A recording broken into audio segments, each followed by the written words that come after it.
اللہ کی ان ساری نعمتوں کو، بروئے کار آنے والی نعمتوں کو، ان کے پورے تسلسل کو تم مد نظر رکھو، اس پر غور کرو اور اس پر شکر ادا کرو اور کلام مجید میں توجہ دلائی۔ سبح اسم ربک الاعلی، پاکی بیان کر اپنے اس رب کے نام کی، رب کے نام کی۔ کون سا رب؟ الاعلی، سب سے بلند، سب سے عظمتوں والا ہے، جس کی بلندیوں کا نتیجہ کائنات کی ہر قوت اور اس کا نظام اور ڈسپلن ہے۔ الذی خلق فسوی، جس نے ساری کائنات کو پیدا کیا اور کائنات کی ہر چیز کو درست شکل و شباہت دی اور ان کی ڈیوٹیوں کا تعین کیا۔ والذی قدر فہدی، جس نے تقدیر کا پورا نظام بنایا، جس نے مقدر ٹھہرایا، اندازہ لگایا، اپنے علم کو کائنات کی، مخلوقات کی ان ساری قوتوں کے ساتھ اللہ نے جوڑ دیا اور ان کے درست اندازے لگا کر ان کا وجود پیدا کر دیا، اور پھر ان کو ہدایت دی۔ چڑیا کو اپنی ہدایت ملی، شہد کی مکھی کو اپنی ہدایت ملی، بکری کو اپنی ہدایت ملی، شیر کو اپنی ہدایت ملی، مچھلی کو اپنی ہدایت ملی، گائے کو اپنی ہدایت اور رہنمائی دی، کیڑے اور مکوڑے کو اپنی ہدایت اور رہنمائی دی۔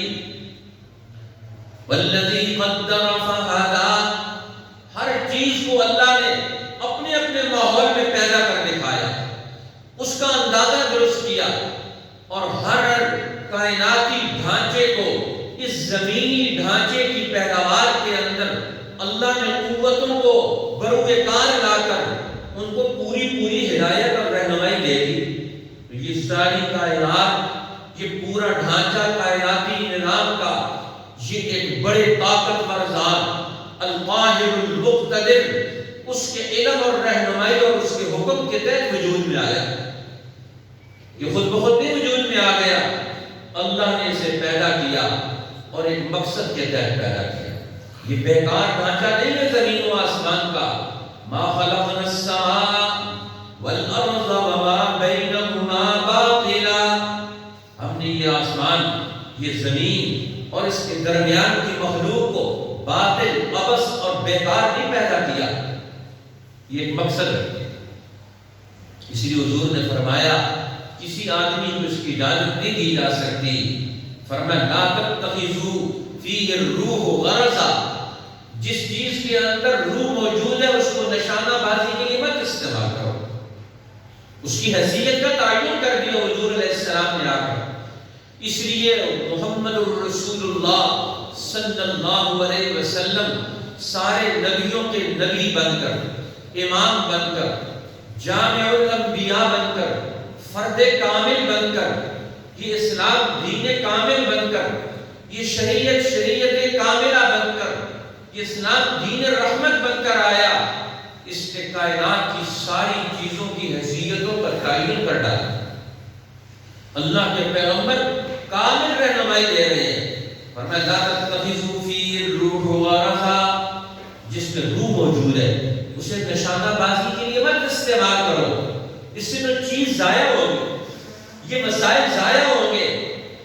یہ وسائل کیوں ضائع ہو جائیں؟ یہ انسان کے کام آنے چاہیے۔ اس لیے فرمایا جو حلال جانور ہیں، ان حلال جانوروں کو تم ضائع مت ہونے دو، فرمایا ان کو حرام مت ہونے دو، کھا نہیں سکتے ہیں، مر رہے ہیں، تو فرمایا ان پر، جانوروں پر بسم اللہ پڑھ کر ان کو ذبح کر ڈالو، ان کو حرام کی موت مت مرنے دو، ان کو ذبح کرو۔ اب یہ حکم دیا کہ کم از کم کوئی جانور ضائع نہ ہو۔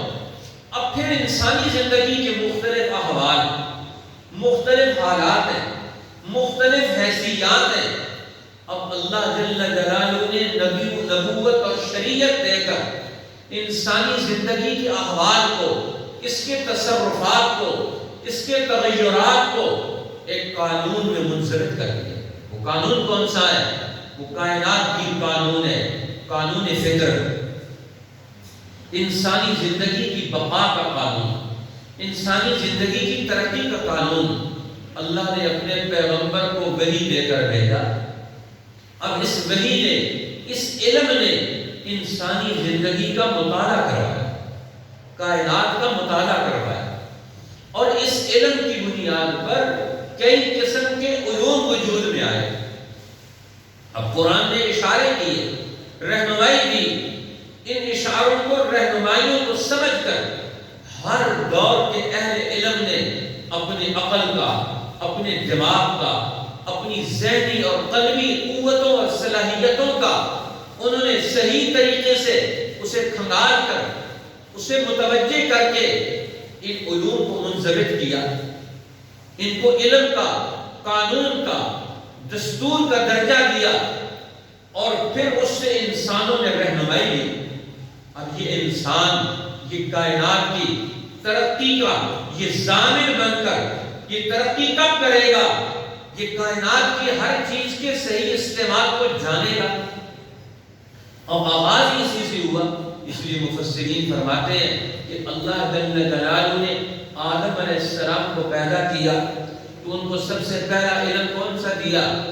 وہ علم التوحید، اپنی ذات کی پہچان کا علم دیا، کہ وہ اللہ کو پہچانے، خالق کو پہچانے، اپنے مالک کو پہچانے، اس کائنات کے مالک کو پہچانے۔ اب یہ انسان کی شناخت کا پہلا درجہ ہے، اس لیے ایمانیات، توحید اور دین کا یہ اہم تقاضا کہ اللہ کی ذات کی معرفت اسے سب سے پہلے حاصل ہو، لیکن اس کی معرفت کی بنیاد پر اب اگلا مرحلہ اس کا کیا ہے؟ اس کی زندگی کے مراحل، اس نے اپنی زندگی کیسے گزارنی ہے۔ وَعَلَّمَ آدَمَ الْأَسْمَاءَ كُلَّهَا، اللہ نے آدم علیہ السلام کو کائنات کا علم الاسماء، علم الحقائق الاشیاء، چیزوں کی حقیقتوں کا علم دیا، چیزوں کے استعمال کا طریقہ کار سمجھایا۔ یہ درخت ہے، اس سے کیا کرنا ہے، یہ پھوڑا ہے، اس سے کیا کرنا ہے، یہ برتن ہے، اس کو کیسے استعمال کرنا ہے، یہ دراٹی ہے، اس کو کیسے استعمال کرنا ہے، یہ آلات کا علم دیا۔ اللہ نے چیزوں کے استعمال کا علم دیا تو آدم علیہ السلام کو سب سے پہلے جس چیز کی ضرورت پیش آئی دنیا میں آنے کے بعد، اپنے جسم کے بقا کی ضرورت پیش آئی۔ جسم باقی ہوگا تو باقی کام کرے گا، یہ جسم باقی ہو، صحت مند ہوگا تو باقی کام کرے گا۔ اب جسم کی بقا بھی ضروری ہے، جسم کی صحت بھی ضروری ہے۔ اب جسم کی بقا کن چیزوں پر موقوف ہے اور جسم کی صحت کن چیزوں پر موقوف ہے، اب ان کو علوم کا درجہ دے دیا گیا۔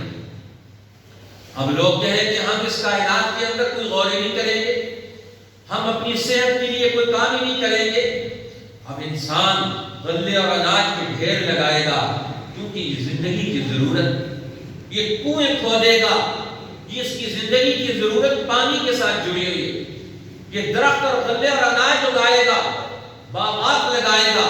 تو اللہ نے آدم علیہ السلام کو جنت میں رکھا جب تک بالغ نہیں ہو گئے، جب تک بالغ نہیں ہوئے تو جنت میں رکھا۔ اب جنت کا نقش و نگار، وہاں درخت بھی ہیں، باغات بھی ہیں، وہاں نہریں بھی ہیں، وہاں پھل بھی ہیں، وہاں محلات بھی ہیں، اور وہاں کا وسیع نظام ہے۔ اللہ نے مطالعہ اور مشاہدہ کروایا۔ اب یہ آدم علیہ السلام کو دنیا میں بھیجنے سے پہلے جنت میں رکھا، تو جنت میں کیوں رکھا؟ دو جسم کی ضرورتوں کے لیے۔ اب بچے کی پہلی ضرورت غذا اور صحت ہے، دوسری ضرورت بڑا ہوتا ہے تو علم اور تجربات اور مشاہدہ ہے، اب اسے کالج سکول کی ضرورت ہے۔ اب پہلے چولہے کی ضرورت ہے، چولہے سے پہلے درخت کی ضرورت ہے، درخت سے پہلے بیج کی ضرورت ہے، اب بیج آ گیا تو اس کو پیسنے کی ضرورت ہے۔ یہ کتنے قسم کے علوم انسان کے ارد گرد گھوم رہے ہیں۔ فرمایا وَعَلَّمَ آدَمَ الْأَسْمَاءَ كُلَّهَا، آدم علیہ السلام کو یہ کائنات کے تمام چیزوں کے نام سکھلائے اور ان چیزوں کے کام سکھلائے، حقائق کا، اشیاء کی حقائق کا علم دیا کہ ہر چیز کی حقیقت کیا ہے، اس کا نفع کیا ہے، اس کا فائدہ کیا ہے۔